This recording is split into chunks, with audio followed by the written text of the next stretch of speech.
A Visit to Hell, Testimony by Aaron Purser. In the early morning hours of Wednesday, June 26, 2013, I was given a vision I believe was from God. The following is the exact transcript of the vision, and I have done all I can to write down every detail exactly as I saw it. Thus begins my journey.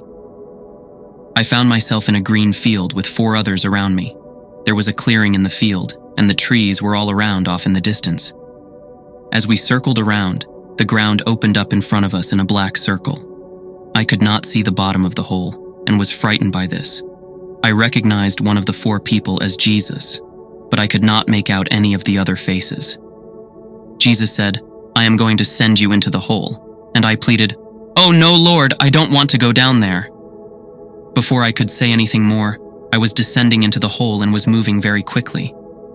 When I landed, I was shocked that my legs had held up to the fall, and by all accounts, I was fine with no broken bones. I quickly realized I had fallen into hell. I landed in a pit that was about 30 feet down. The walls were black, and there was a fiery liquid pool about the size of a backyard swimming pool. Around the pool was about 5 feet or so of more black ground. I call it ground, as it was not dirt, but was squishy and seemed to be filled with bugs, beetles, and such. There is no light in hell. There was only the light from the fire and the reflections of the fire in the smoke. I looked around and saw the bodies of humans lying on the ground. All of them were at various states of decomposition. None were moving, none were speaking, and none appeared to be breathing. As I looked around at these bodies, a creature from the other side of the pool saw me up and moving around and very quickly ran towards me around the pool. I could at first only see the outline in the darkness, but when he got to me, I could clearly see his skin was red, and he had enormous muscles. His jaw was large and full of sharp teeth. He carried a glowing red pitchfork which was about 9 feet tall, and he himself was about 10, 12 feet tall. As he approached, I froze. I could not run or move in time, and he speared me right in the chest below my ribs with the pitchfork. The pitchfork was still hot from the last soul he drowned. I felt the intense heat from the middle spike of the fork pierce my heart, and the outer 2 spikes felt like they burst my lungs, and I could not breathe.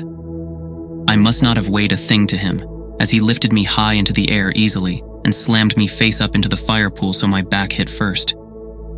He pushed me all the way under, and I was submerged about 5 feet or more down under the liquid, and he held me there. I was very surprised that the liquid was so viscous. The consistency was like that of water, but had the appearance of thick lava. It was extremely hot, and I knew I was in big trouble now. Horrified, I watched as my arms flailed in front of me, catching fire, and there were reds, oranges, and blues coming off my burning flesh. I saw my feet burn off, and the muscles and tendons in my arms and legs were strung out and burning like spaghetti. I saw my lips float off in front of me, and my ears and nose did the same.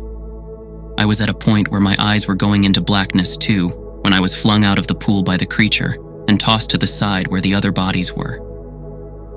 As I lay on the bank of the fire pool, I could hear the roaring laughter of the beasts, and then I knew there were many of them, perhaps legions of them. There were no human voices at all. No one there speaks. Ever. Even a grunt or groan is seen as a human comfort to the dark side in this putrid place. If such is heard, the creatures either pierce the lungs again with the pitchfork and move on, or go ahead and dunk you again. When I was there on the bank of the fire pool, I could feel the vile flesh-eating beetles, snakes, scorpions, bugs, and any other creeping, crawling thing found on earth feeding on my carcass. I looked down and could see a coral snake moving through my ribcage into my forearm and another slithering between my bones. I looked at the persons next to me and their faces had been burned unrecognizable. Although they were in their body somewhere, they were gone, and I could tell they had been here for a very long time. I looked deep into their souls' eyes and was terrified at the look in them, as it was hollow and expressed utter hopelessness, desolation, and abysmal abandonment from God. There really is no way to describe them other than picture the worst down-and-out living soul you can think of on earth. Even the worst of the worst. The most drug-addicted, homeless, destitute person's eyes you can imagine. And then multiply it by 100, and you may get close. There is no hope left once you are in hell, ever. I also noticed that we were all not laying there decomposing, but rather we were regenerating as our bodies needed a little time to regenerate, so the next time we would feel the same amount of pain or more. As I regenerated, I watched as the other humans who regenerated before me were picked up one by the creature with the pitchfork and were slammed into the pool. Each time someone is slammed into the pool, the creatures laugh. They laugh harder every time someone is thrown in, and they experience more pain. The better the job they do, the louder they laugh. The creatures never get tired. They never take a break. They never sleep. They never eat. They just continue this routine forever to please their master Satan and hope their laughter will be heard by Satan and that it will please him. When they are finished with pushing the souls under, they pull them back out and lay them down on the ground. Then the limbs and heads fall off the soul's body, and the fire water pours out of their throats and chest cavities where their hearts had been. The fire water spills out of the bodies all over the banks, and sometimes pours down onto the other souls laying there regenerating. Now it had come to be my turn again, and instead of standing up like when I arrived, I was laying down on the side where I had been tossed. No one gets back up after this. They all lay there in pain and being eaten until they regenerate. Then the creature came back to me. He didn't say a word and just thrust the pitchfork into my chest again and lifted me up. I could hear my lungs sizzle and could not take a breath. This time he spun me over so I would enter head first. He slammed me into the pool, and the same occurred as I saw the burning of my arms, hands, legs, and feet in reds, oranges, and blues. I flailed around trying to get the fire to stop or to somehow save myself, to no avail. No matter how hard I tried, I just kept burning. There was no escape and no way back up to the surface until the creature pulls you out of the fiery water. I eventually stopped flailing. I was so burned, decomposed, and was pulled out of the fire pool and tossed aside to be eaten by the flesh-eating bugs again and to regenerate again. I also noticed as you regenerate, you feel everything. All the bites, the venoms and poisons, the lava dripping on you, the diseases filling your body from the contaminated ground, everything. This whole process takes only about 10 minutes to complete. So the people there are experiencing this about 6 times an hour for eternity. Upon gathering my senses back, I knew I had to act quickly once I regenerated and try to get out of here. Somehow, God allowed me to regenerate fast, and I snuck over to the wall and began to climb the wall. The wall was squishy and filled with flesh-eating bugs, spiders, disease, detritus, and every other such vile thing. It was not like dirt at all, but more like a wall of living insects all tied together. There was no slime or guts of the bugs. They were like living hollow shells. As I grabbed handfuls to climb, there was nothing cool to the touch here, anywhere. When the wall was disturbed, it made a collaborative sound of screeching and of bugs clicking together. I was terrified the creature would hear it and rip me from the wall. My hands went into the wall about to my elbow, and the same with my feet to my knees. I just frantically grabbed and pulled each handful and stepped up until I reached the top. At the top, I looked around and saw the pit where I had been was next to another one just like it, and another, and on it went like this as far as I could see in every direction. Each pit was separated by about 3 feet of the same type of living ground, which was now pulling me back down. I saw there were thousands of pits just like this, perhaps hundreds of thousands. There could have been millions of people in these pits in every direction I turned. There were no screams of humans like I had expected, just the roaring laughter of the creatures. When one would laugh, others would join in as a congratulatory laugh. It was horribly unnerving to hear these blasphemous sounds. The pits were laid out as a grid, only connected by the 3 feet ground substance on all 4 sides. There were multiple volcanoes, all with massive rivers of lava coming down them. One was very close to me, so I began to run towards it as if I could somehow get out if I just got to the top of the volcano. There is no way out though, and the roof is thick and black from the smoke, and the only light is that of the fires, the pits, the rivers, and the tops of the volcanoes. It appeared the rivers flowed off into larger pools of fire, but it was so far and so dark, it appeared as red lines out on the horizon. As I ran, I noticed a different style of creature was flying around and dropping new arrivals into their assigned pits. These creatures were wire-like and thin. Their wings were pointy like a bat's wings. These creatures' wingspans were between 10-20 feet, and their bodies were about the size of a human. I could not see their faces, but like all the other things I saw, I know they are just as hideous. They flew around in circles and around in packs at times. They seemed to go up into the smoke to gather new souls and would come back and drop them in the pits. It was as if they were catching the souls as they were being dropped down. These too made hideous sounds as they dropped their souls into the pits. I paid them no mind and focused intensely on reaching the volcano. I ran as fast and hard as I could. When I reached the base of the volcano, I was surprised at the density of the volcano, as it was hard, unlike the grounds leading up to it. It was made of rock, or likely basalt. The walls of the volcano were jagged, sharp, and hot. I quickly began to ascend the wall. As I got higher up, I could see the fire pool pits numbered far greater than I could originally see. I ascended higher towards the top, and I looked around again. Now I could see into the rivers of fire, and could see there were many people in the rivers too. Scared, I began to ascend more quickly. Somehow I was detected, and from the corner of my left eye, I could see a large fireball and plume of smoke coming up from below me, circling the volcano counterclockwise. When it came around the last corner, it was directly in front of me, and there was a large, angry face in the plume. The face could have been the size of half a football field. Through the fire and the smoke, I could clearly see it was a large flying creature, and it yelled at me, "Don't you know who I am?" I did not speak back, not out of fear, but rather out of disdain. Although the voice was loud, it did not scare me or alarm me. I did not know who the creature was, though. I looked away and tried to climb up some more, and was instantly knocked with great force off the wall.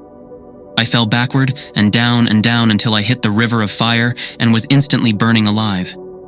The river was of thicker viscosity than the pits from before, and I was flailing to get out, but the river pulls you in, and again it is much thicker, so it is much harder to move. I was burning up and went under the river. My skin, eyes, guts, and every other part were burning and flowing around in front of me. I surfaced and instantly regenerated, and then the pain started over again. In the river, you regenerate much quicker, as once you surface, you are still in the river, so you are kept in as much pain as possible. The river holds many souls, far more than in the pits where I had been. As I looked around, I could see other souls trying to do the breaststroke. When they would do one stroke, they would then flail around and die. Then when they came up for air, they would be a skull and some face and throat. The lava would pour out of their eyes, throat, and chest like a pitcher being poured out. By the time they hit the river again, they would be whole, only to repeat this process every 30 seconds or so. This part of hell is far worse, though it is all bad, in part because it is so painful, and also because it happens so often. There is just no way out of the river once you're there. There are thousands upon hundreds of thousands of people in each river, possibly more, but it is very crowded. As we neared the bottom of the volcano, the river begins to level out, and the flow becomes slower. At the base of the volcano, there are more of the pit-type creatures with their pitchforks. They were pushing people under who had come up for air. I watched them as they would push people under, and their pitchforks would shake violently for a few seconds and then stop. When they stopped, the creature would belt out the hideous, low, growling laughter to his master, and then fork another one under. Over and over, this went all down the river. I was pushed under a few times and saw below the surface. The legs and bodies of the other souls in the river were thin, deteriorated, and burning with the oranges, reds, and blues of the flesh and muscles burning. Their guts were just trails of burning strings and were all around them. The people were not swimming through the river as much as they were just floating and trying to avoid being pushed under. Everyone in the river is weak, and again the pain is so much, or they've been there so long that most can't or won't even flail around anymore. No one speaks, grunts, screams, or makes any sound. The only sounds in the river are bubbling, boiling, splashing, and the sounds of the creatures bellowing laughter. After some time, the river became narrower, perhaps even deeper, and began to meander back and forth to the left and right. At this point, the river was faster, and the pit-style creatures were gone, but I could see another type of creature ahead on the riverbanks. These creatures were very tall in comparison to the others and were very thin. They were about twice the size of the others at about 20 feet tall. They were raspy and cackled when they laughed, They had gray skin and blue fire surrounded them as if they glowed. They had what appeared to be baseball bats or clubs with one spiked side. The bats were about 10-12 feet long. The people in front of me I could see were being hit each in the head by the creatures. Then they would sink under the river only to surface again and quickly regenerate. This was the only time I heard any advisory voice, and it told me twice to stay in the middle. I quickly moved towards the middle of the river and could see the new line of creatures hitting the souls around me in the head. Their heads would crack open like melons. Some would be hit by the curved side, and others were hit by the spiked side which went through both sides of their heads. I could tell they could feel the full pain of each impact, and again, knew they felt the pain going under all the way to regeneration. These beasts kept the same cackling laughter up, as did the ones before them. Like the creatures before them, they needed no rest, no food, no sleep, and never took a break. They had only one purpose in existence: to make those fallen souls feel pain forever. I was thankful that I passed through this zone without being hit. The eyes of those souls in this portion of the river were the same as the other parts, completely desolate, bleak, and abandoned from all things good. The souls in the river had the most hollow, distraught, hopeless eyes, as that seemed to say they knew they were here forever.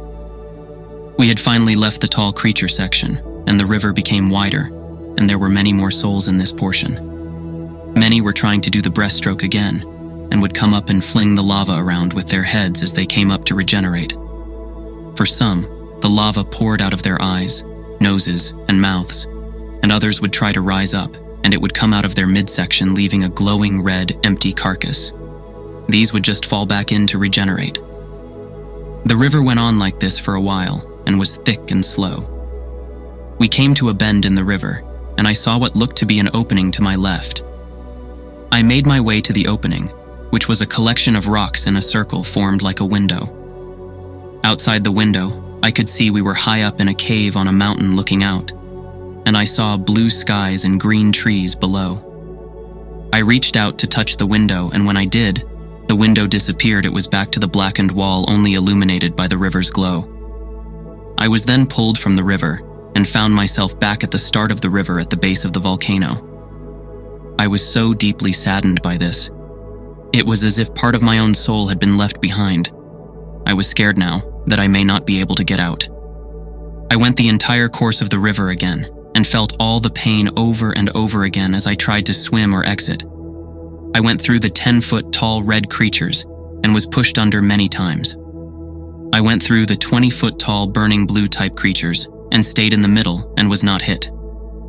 We got to the point in the river where it slowed way down, and I believe we were getting close to the large pool, which now seemed more like a blackened fire ocean than a pool. At this point, I could not take any more, as I had been burned up and drowned in rivers of fire for too long.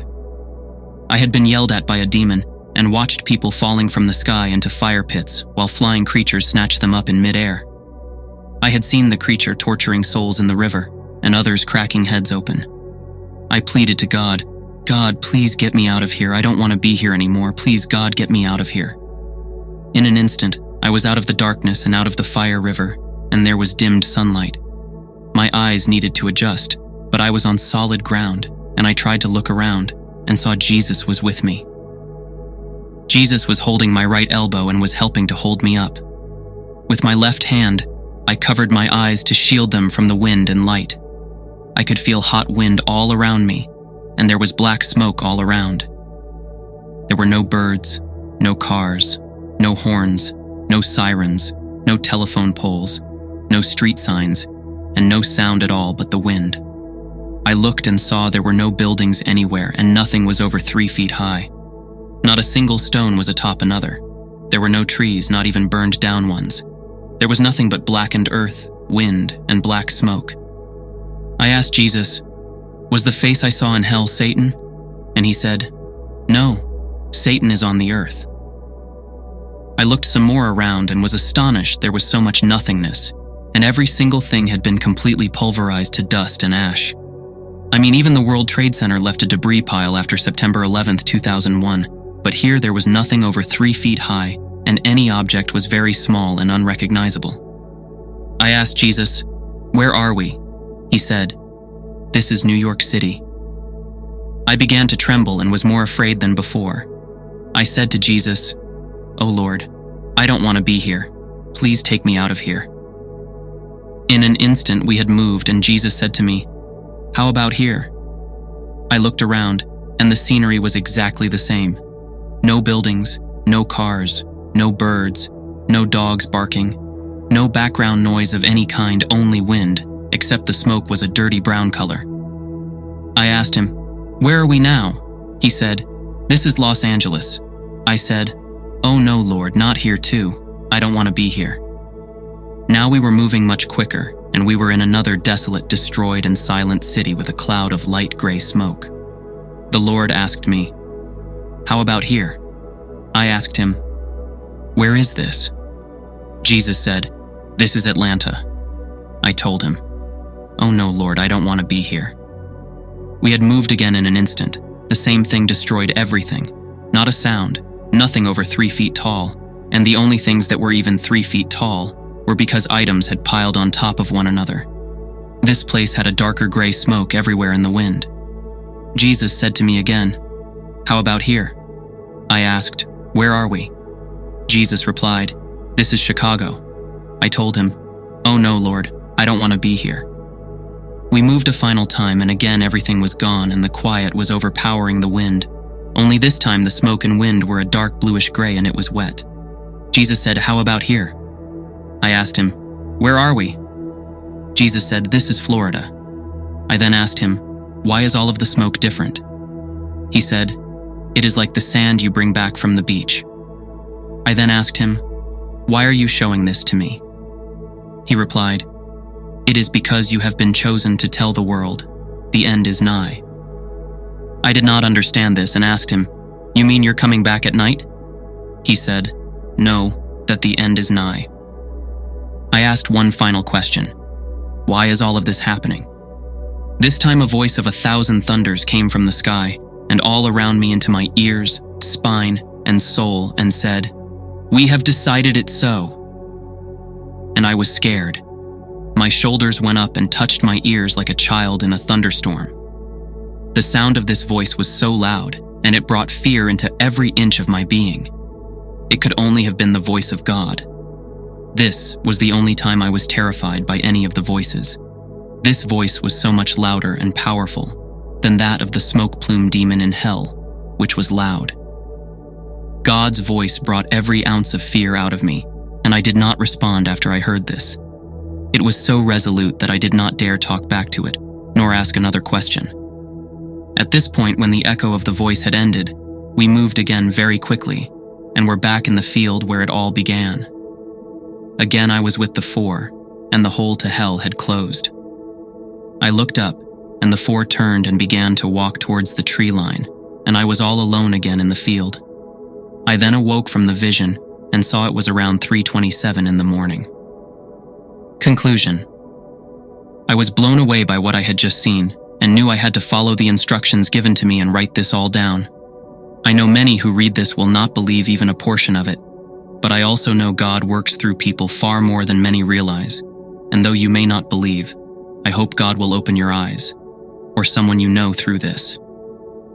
This is not so much for the saved, but more for those who do not know if God, Jesus, heaven, and hell are even real.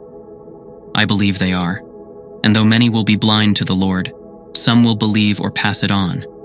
I know Christianity is split into so many groups that to a new believer or even potential believer, it may seem overwhelming. My advice is to believe that Jesus Christ is the Son of God who came to earth, was crucified and rose from the grave. Start here, with just a small amount of faith, and the other things will come. You won't change overnight and you will likely still sin, but your soul will be saved, so when your time comes, you won't be pulled down into hell. I didn't understand why God would choose to show me these things until I talked with my father. He said no one would think David could beat Goliath either.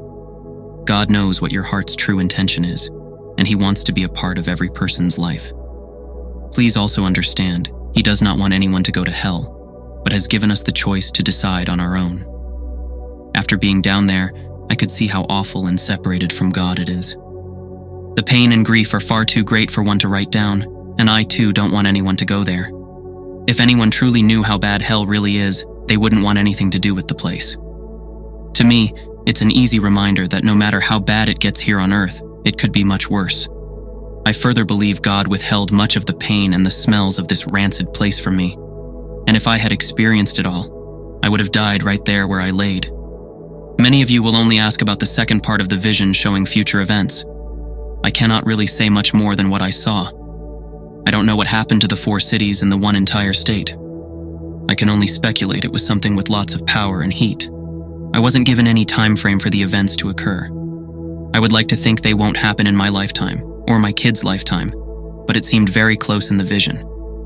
It seemed so close that I immediately went online to see if bad news had broken overnight. As far as the smoke portion goes, and the reference to the beach by Jesus goes, I have visited various beaches of the Atlantic coast many times to this point in my life.